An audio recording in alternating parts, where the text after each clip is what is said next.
तो ये सब लोग देख पा रहे हैं, सभी साथी?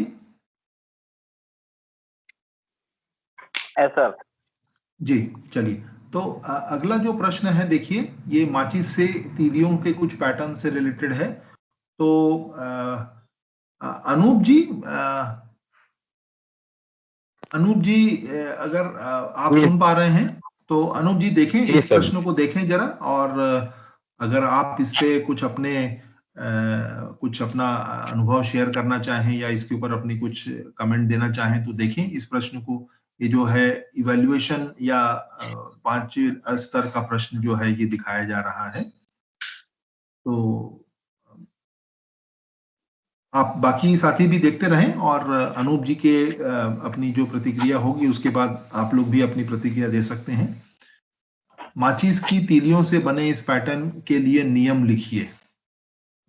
देखिए, यहाँ पर 4 ऑप्शन है, जहां पर ये दिया गया है कि n जो है वो माचिस की तीलियों की संख्या है और s जो है वो वर्गों की संख्या है। तो हाँ सर, इसमें वो बच्चा एक एक स्क्वायर को इवेल्युएट करेगा, उसमें n और s को देख के जांचने का प्रयास करेगा जी, तो इसको सर इवैल्यूएटिंग वाले स्तर पे रखा गया है सर। इसको ऐसा क्यों ऐसा लग रहा है सर कि इसको, मतलब वो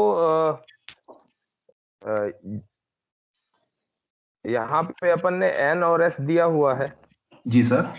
और हम ये पूछ रहे हैं कि कौन से फार्मूले पे ये माचिस की तीलियों की संख्या और वर्गों की संख्या से जो एक सूत्र बन रहा है, कौन सा इसके ऊपर फिट हो रहा है। ओके ओके, जी सर। जी, तो वो सब में n और s को रख रख के बच्चा देखेगा। जी, अच्छा। तो एक तरह से वो इवेल्युएशन तो करेगा ही। जी जी, ठीक है।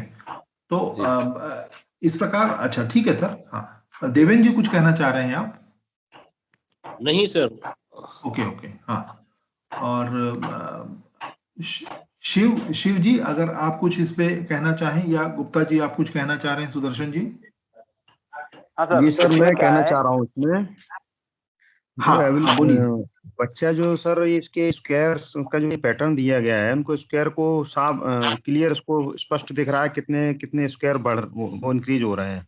Okay sir. और तो माचिस की तीलियों की संख्या, वो भी फिर इन माचिस की तीलियों और इनकी जो संख्या दी हुई है, इसमें इसके जो दिए विकल्प दिए गए हैं, इनमें रख के बच्चा एवेल्यूएट करेगा कौन सा विकल्प उसका सही सारे उसमें बैठ रहा है।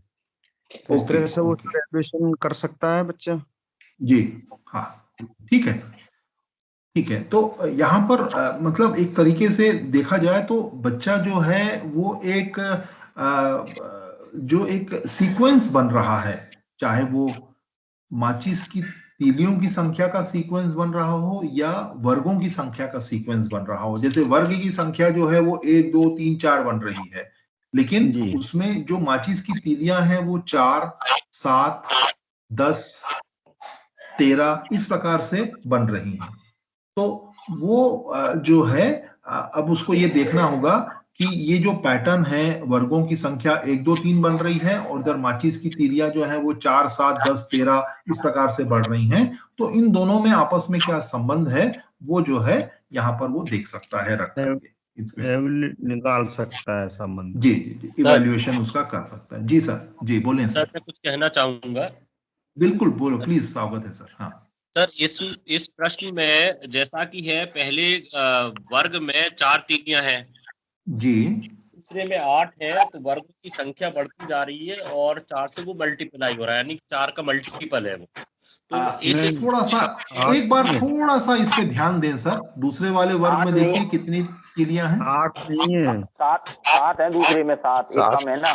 7 है जी जी जी। हाँ, एक साइड कम हो गई ना।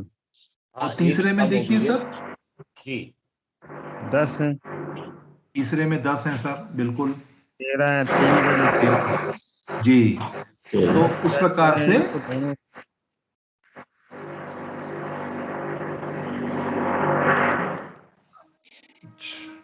डिस्टरबेंस आ रहा है कहाँ से? तरफ से थोड़ी आवाज आ रही है। कोई आवाज आ रही है। हाँ, बाकी लोग म्यूट कर लें सर, एक कोई साथी जो बोल रहे हैं वो बोल लें और बाकी लोग म्यूट कर लें अपने आप को। जी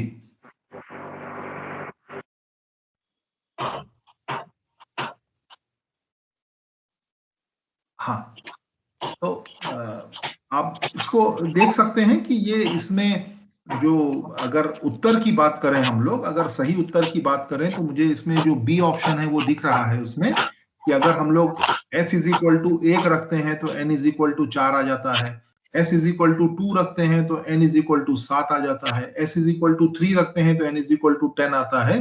तो अगर उत्तर देखें तो बी ऑप्शन इसका सही है, लेकिन इंपॉर्टेंट चीज यह है कि हमको इसको समझना है कि इवैल्यूएशन या इवैल्यूएटिंग की कैटेगरी में हमने इसको क्यों रखा हुआ है। ये जो हम लोगों ने बात की है ये उससे अभी स्पष्ट होता है, वो इंपॉर्टेंट चीज है अपने लिए अभी।